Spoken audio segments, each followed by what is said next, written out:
ये किस range of arterial pressure में एक्ट करते हैं? क्या ये अगर लेट्स से आर्टीरियल प्रेशर 20 पे चला जाए तब भी एक्ट करेंगे 20 मिलीमीटर ऑफ मर्करी, या अगर आर्टीरियल प्रेशर लेट्स से 250 पे चला जाए तब भी एक्ट करेंगे? तो ये इसको कहते हैं कि किस रेंज में एक्ट करेंगे। तो वो मैं आपको अभी बताने लगा हूं, उसको आप नोट कर लें कि जो कैरोटिड एरिया के जो बैरोरिसेप्टर्स हैं, कैरोटिड साइनस के, उनकी रेंज है वो एक्टिवेट होते हैं लोअर साइड पे यानी 50 to 60 से लेकर और 180 मिलीमीटर ऑफ मर्करी के दरमियान। जब आर्टीरियल प्रेशर, यानी मैं ये मीन आर्टीरियल प्रेशर की बात कर रहा हूं, मीन आर्टीरियल प्रेशर आपको पता है तकरीबन it is said to be almost 100 millimetre of mercury. तो मीन आर्टीरियल प्रेशर जब ड्रॉप करता है 100 से लेट्स से 70 पे 80 पे, तो ये एक्टिवेट हो जाते हैं। और इसी तरह जब ये राइज करता है तो 120, 130, 140, तो ये 180 तक ये इनकी रेंज है। यानी 50-60 से लेकर 180 के दरमियान अगर फ्लक्चुएशन होगी, चेंज होगा इन द आर्टीरियल प्रेशर, तो बैरोरिसेप्टर्स स्टिमुलेट हो जाएंगे और वो करेक्ट करेंगे। ये मैं किन की बात कर रहा हूं? कैरोटिड साइनस बैरोरिसेप्टर्स की। दूसरे जो एओर्टिक आर्च बैरोरिसेप्टर्स हैं, वो उनकी रेंज जो लोअर साइड पे है वो तकरीबन 80 to 90 मिलीमीटर ऑफ मर्करी है, और हायर साइड पे तकरीबन 210 मिलीमीटर ऑफ मर्करी। यानी 80 to 90 मिलीमीटर ऑफ मर्करी से लेकर 210 मिलीमीटर ऑफ मर्करी के दरमियान अगर चेंज आएगा तो फिर एओर्टिक बैरोरिसेप्टर्स स्टिमुलेट हो जाएंगे। अब आप ये देख लें कि ये तकरीबन 30 मिलीमीटर ऑफ मर्करी का फर्क है दोनों में, कैरोटिड में और एओर्टिक में। इट इज एओर्टिक जो है वो 30 मिलीमीटर हायर साइड पे एक्ट करते हैं, यानी 90 से लेकर 210 तक, जबकि जो कैरोटिड थे वो 50-60 से लेकर 180 तक करते हैं। सो 30 मिलीमीटर मर्करी हायर साइड पर ये एक्ट करते हैं। और इनके जो सबसे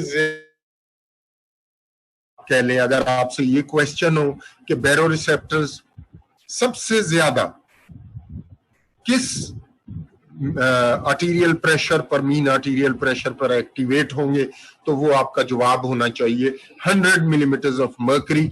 अगर 100 से 101 होता है, 102 होता है, क्योंकि 100 is the mean arterial pressure, normal mean arterial pressure, average normal mean arterial pressure, तो उससे थोड़ी सी भी फ्लक्चुएशन होती है तो ये फौरन उसको करेक्ट करने की कोशिश करते हैं। तो ये इसकी रेंज है, इफेक्टिवनेस है कि किसके दरमियान, किस आर्टीरियल प्रेशर के दरमियान ये एक्ट करते हैं। इसमें एक आपने एक इंपॉर्टेंट चीज और याद रखनी है, अगेन वाइवा क्वेश्चन है ये, कि अगर आपसे ये पूछा जाए कि फर्ज करो arterial pressure, mean arterial pressure जाके 130 पे रुक गया है और वहीं पे रुका हुआ है, यानी बढ़ गया है, mean arterial pressure has increased but it is stationary at 130 millimetre of mercury, तो उस वक्त ज्यादा इफेक्टिव होंगे बैरोरिसेप्टर्स, या अगर वो चेंज हो रहा है, रैपिडली चेंज हो रहा है, फर्ज करो 127, 128, 129, 130, 131, 132, यानी चेंज होता जा रहा है, उस सिचुएशन में ये ज्यादा इफेक्टिव होंगे। तो आपका जवाब होना चाहिए कि दी baroreceptors are most effective, are most responsive when the arterial pressure is changing rapidly as compared to when the arterial pressure is stationary. ये एक important वाइवा क्वेश्चन है, तो ये आपने याद रखना है कि चेंजिंग आर्टीरियल प्रेशर पर ये ज्यादा इफेक्टिव होते हैं, ज्यादा रिस्पॉन्ड करते हैं, ज्यादा स्ट्रांगली एक्ट करते हैं एज कंपेयर टू अगर आर्टीरियल प्रेशर जाके एक जगह रुक जाए और वहीं खड़ा रहे, चाहे वो हायर साइड पे हो चाहे वो लोअर साइड पे हो। ये भी आपने याद रखना है कि ये जो बैरोरिसेप्टर मैकेनिज्म है ये दोनों साइड्स पर एक्ट कर रहा है। आपने देखा कि 100 मीन है तो ये नीचे 80 तक भी एक्ट, 50-60 तक एक्ट कर रहा है और ऊपर 180 से लेके और फिर जो एओटिक है वो 210 तक एक्ट कर रहे हैं। तो इसलिए ये इनकी रेंज दोनों साइड्स पर है। हायर हो रहा है तब भी ये करेक्ट करते हैं, लोअर जा रहा है, लो हो रहा है आर्टीरियल प्रेशर तो भी ये एक्ट करते हैं। Excuse me sir, now how does this happen? अब काम कैसे करता है? फर्ज कर लें कि आर्टीरियल प्रेशर बढ़ गया है, it has become let's say 135 millimetres of mercury mean arterial pressure, तो ये स्टिमुलेट हो जाएंगे और आपने देखा कि 135 पे दोनों स्टिमुलेट हो जाएंगे क्योंकि दोनों की रेंज में यानी एओर्टिक और कैरोटिड बायोरिसेप्टर्स में उनकी रेंज में है 135 मिलीमीटर्स ऑफ मर्करी। तो यहां से सिग्नल्स फिर जाएंगे दोनों में, एक के वेजाई के जरिए, वेगस के जरिए, दूसरे के हेरिंग और फिर ग्लॉसोफ्रेंजियल के लिए जरिए से ट्रैक्टस सॉलिटेरियस में, और वहां से फिर सिग्नल्स जाएंगे टू दी वेजोकंस्ट्रिक्टर एरिया। क्योंकि अब आर्टीरियल प्रेशर बढ़ गया हुआ है, आपने उसको बॉडी ने कम करके नॉर्मल की तरफ लाना है। सो द वेजोकंस्ट्रिक्टर सेंटर जो है that is inhibited by the tractus solitarius, और जो पैरासिम्पथेटिक वेगल सेंटर है जो कि स्टिमुलेटरी सेंटर है हार्ट के लिए, उसको ये एक्साइट करते हैं। सो क्या दो इफेक्ट्स होते हैं ट्रैक्टस सॉलिटेरियस में जब सिग्नल्स पहुंच गए कैरोटिड रिसेप्टर्स के जरिए भी और एओटिक बैरोरिसेप्टर्स के जरिए भी, तो फिर क्या होता है कि एक तो इनहिबिशन हो जाती है वेजोकंस्ट्रिक्टर सेंटर की, दूसरे जो हार्ट के कंट्रोल के लिए जो वेगल पैरासिम्पथेटिक एरिया सेंटर है वहां से वेगल पैरासिम्पथेटिक नर्व स्टिमुलेट हो जाती हैं और वो हार्ट की तरफ जाती हैं। और वो क्या इफेक्ट होंगे जब वेजोकंस्ट्रिक्टर एरिया इनहिबिट हो गया तो फिर वेजोडायलेशन हो जाएगी। अब ये आप नोट कर लें कि the inhibition of the vasoconstrictor center leads to vasodilation of the veins, number one. Number two, it leads to vasodilation of the arterioles throughout the peripheral circulation. यानी ये जो vasodilation veins की और arterioles की है ये throughout the peripheral circulation होती है, और vessels जो है veins और arterioles ये डायलेट कर जाते हैं। दूसरा जो हमने कहा कि देयर इज एक वेजोकंस्ट्रिक्टर सेंटर की इनहिबिशन हुई थी, तो जो वेगल पैरासिम्पथेटिक सेंटर की एक्साइटेशन जो हुई थी उससे क्या इफेक्ट होगा कि पैरासिम्पथेटिक्स जो है वो हमेशा हार्ट रेट को डिक्रीज करते हैं। सिंपैथेटिक का इफेक्ट है to increase the heart rate and to increase the strength of the heart contraction. Parasympathetics का हार्ट के ऊपर इफेक्ट है to decrease the heart rate and also to decrease the strength of the heart contraction. अब आप ये देखिए कि जब वेन्स भी डायलेट कर गई, आर्टीरियोल्स भी डायलेट कर गई, तो जो पेरिफेरल रेजिस्टेंस है, पेरिफेरल सर्कुलेशन में ये डायलेशन हो गई, पहले ये कंस्ट्रिक्टेड थी अब डायलेट हो गई हैं, तो total peripheral resistance is decreased. I repeat, the total peripheral resistance is decreased. दूसरा इफेक्ट जो है और वो होता है क्योंकि हार्ट रेट कम हो गया है और दूसरे strength of the heart contraction कम हो गई है because of excitation of the parasympathetic nerves, तो उससे क्या होगा, उससे कार्डियक आउटपुट डिक्रीज हो जाएगा। सो टोटल पेरिफेरल रेजिस्टेंस भी डिक्रीज हो गया कार्डियक आउटपुट भी डिक्रीज हो गया। तो ये दोनों मिलकर total peripheral resistance times the cardiac output gives us the arterial pressure. So arterial pressure is equal to TPR, total peripheral resistance, multiplied by cardiac output. दोनों डिक्रीज हो गए हैं तो arterial pressure भी डिक्रीज हो जाएगा. So then arterial pressure will come back to normal. ये इसका मैकेनिज्म है, यानी आर्टीरियल प्रेशर इंक्रीज हुआ, सिग्नल्स स्टिमुलेट हो गए एओर्टिक और कैरोटिड बायरोरिसेप्ट, यहां से सिग्नल्स जाएंगे थ्रू जो हेरिंग्स नर्व्स हैं, glossopharyngeal nerves to the tractus solitarius, और जो एओर्टिक एरिया के हैं वो जाएंगे through the vagus to the tractus solitarius. Tractus solitarius से सिग्नल्स चले जाएंगे दो जगह पे, एक टू दी वेजोकंस्ट्रिक्टर एरिया, उसको इनहिबिट कर देंगे, दूसरा ये जाएंगे पैरासिम्पथेटिक नर्व्स को जो वेगस है, और वेगस के जरिए से हार्ट में चले जाएंगे, और जिसकी वजह से वेजोकंस्ट्रिक्टर एरिया इनहिबिट हो जाएगा तो वेजोडाइलेशन हो जाएगी वेन्स की और आर्टेरियोल्स की, और हार्ट रेट कम हो जाएगा और हार्ट स्ट्रेंथ जो कंट्रैक्शन की वो कम हो जाएगी, जिसकी वजह से टीपीआर और कार्डियक आउटपुट दोनों कम हो जाएंगे. और टोटल पेरिफेरल, जब आर्टीरियल प्रेशर जो इन दोनों का प्रोडक्ट है, it is the product of multiplication of TPR, that is total peripheral resistance, multiplied by cardiac output, ये मिलके this gives us, this is equal to the arterial pressure. और arterial pressure जब ये दोनों फॉल कर गए तो आर्टीरियल प्रेशर भी फॉल करेगा और ये नॉर्मल की तरफ वापस आ जाएगा. और अगर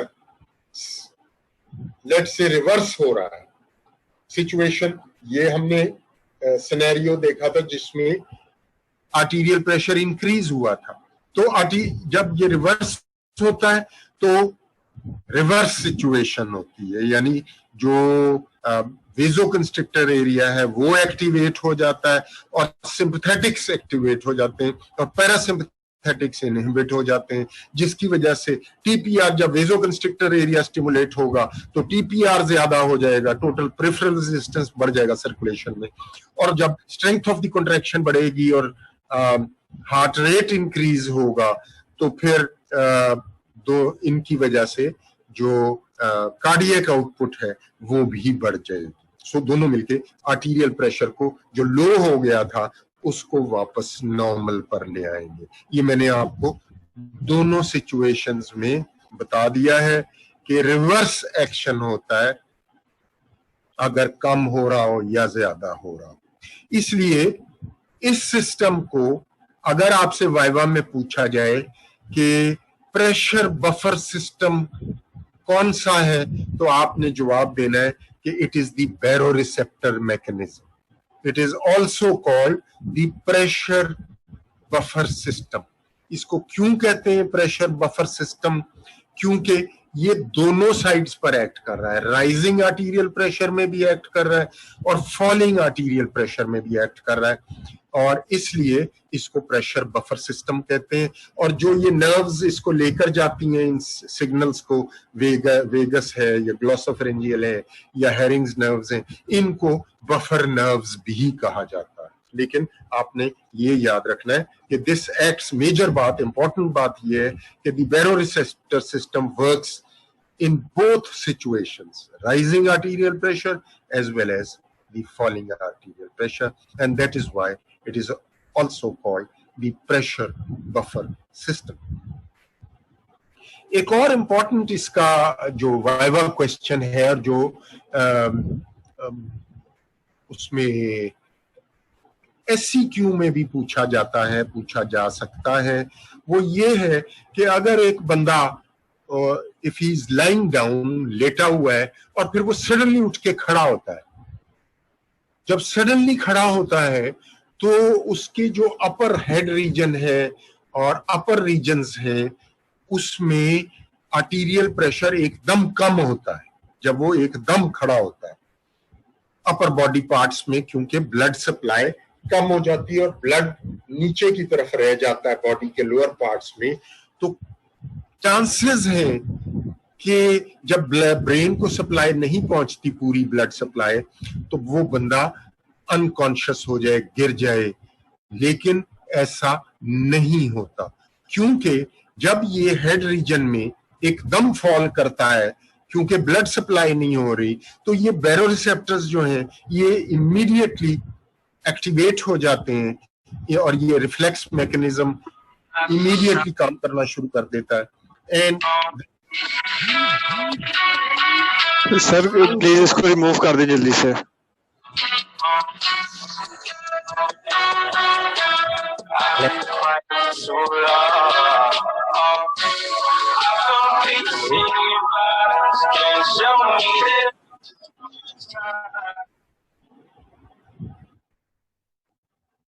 ऑलराइट, तो ये जो है इसकी वजह से आर्टीरियल प्रेशर जब सिंपैथेटिक स्टिमुलेट हो जाएंगी तो फिर वेसोकंस्ट्रिक्शन हो जाएगी और ब्लड वापस हेड रीजन की तरफ और अपर बॉडी रीजन की तरफ आ जाएगा और वो बंदा गिरने से या अनकॉन्शियस होने से बच जाएगा। तो दैट इज दी एक इसका फायदा है, ये जो बैरोरिसेप्टर मैकेनिज्म के जरिए से इमीडिएटली अचानक खड़े होने में गिरने से बचाता है। तो ये इसका फायदा है। एक और चीज जो आपने याद करनी रखनी है कि वाइवा क्वेश्चन पूछा जाता है कि क्या बैरोरिसेप्टर्स लॉन्ग टर्म रेगुलेशन में काम आते हैं। ये जो अभी हमने पढ़ा है ये we have seen short term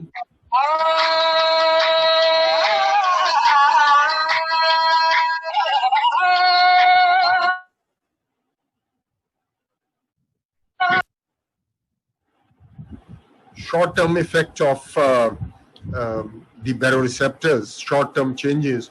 Long-term में इसका ये कई दफा पूछ लेते हैं वाइवा में कि लॉन्ग टर्म रेगुलेशन में काम आता है, तो उसका जवाब ये है कि yes, it can work in long term also, but not alone.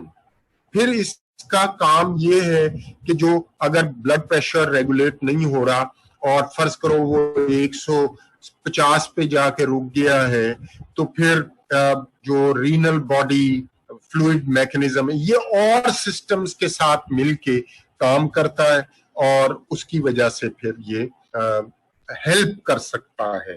But it is most potent and most useful in the short term regulation of body arterial pressure.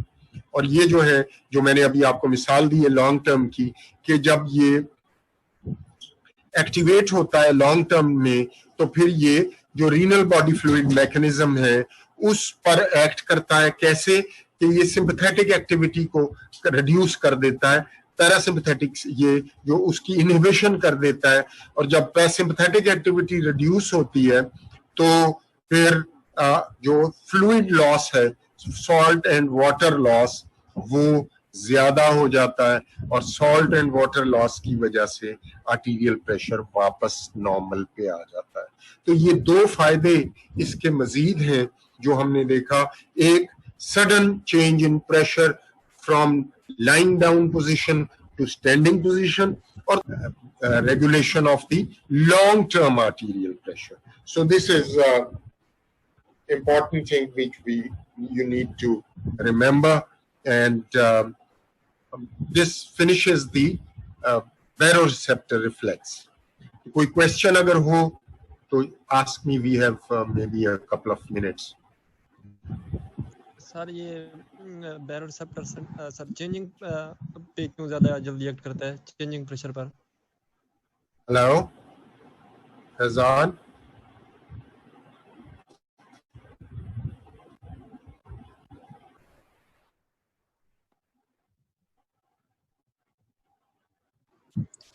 Excuse me sir. जी जी sir peripheral resistance कम होने की वजह से heart rate कैसे कम होता है? आप फायजा हो? Yes sir. जी बताइए, जी बताइए, सर पूछें, जल्दी पेरिफेरल पूछें। टोटल पेरिफेरल रेजिस्टेंस कम होने की वजह से हार्ट रेट और कार्डियक आउटपुट कम कैसे होता है? नहीं, वो ये समझ आप नहीं ये बिल्कुल गलत आप क्या समझी हैं, ऐसा नहीं होता। पेरिफेरल रेजिस्टेंस एक अलग डिटर्मिनेंट है और हार्ट रेट और वो मैंने आपको बताया था कि पेरिफेरल रेजिस्टेंस जो है वो जब जो वेजोकंस्ट्रिक्टर एरिया की इनहिबिशन हो गई है, तो वेजोकंस्ट्रिक्टर एरिया जब इनहिबिट हो गया तो वेजोडायलेशन हो गई। वेजोडायलेशन होने की वजह से पेरिफेरल रेजिस्टेंस फॉल कर जाएगा। दूसरा इफेक्ट मैंने आपको बताया था कि that is through the inhibition of the sympathetics and activation of the parasympathetics. उसका इफेक्ट होता है हार्ट के ऊपर। जो टीपीआर है वो है ब्लड वेसल्स पर इफेक्ट, ये हार्ट पर है। और जब पैरासिम्पैथेटिक्स एक्टिवेट होते हैं तो हार्ट पर उसका इफेक्ट है डिक्रीजिंग दी बीटिंग रेट, हार्ट रेट। और दूसरा इफेक्ट है कि उसकी स्ट्रेंथ ऑफ कॉन्ट्रैक्शन को कम करना। ये दो इफेक्ट्स हैं जो पैरासिम्पैथेटिक्स की वजह से होते हैं।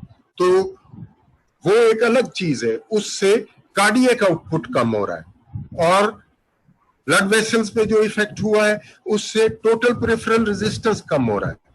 और ये दोनों मिलके मल्टीप्लाई कर होके कार्डियक आउटपुट और टोटल पेरिफेरल रेजिस्टेंस मल्टीप्लाई करके देते हैं हमें, they give us arterial pressure.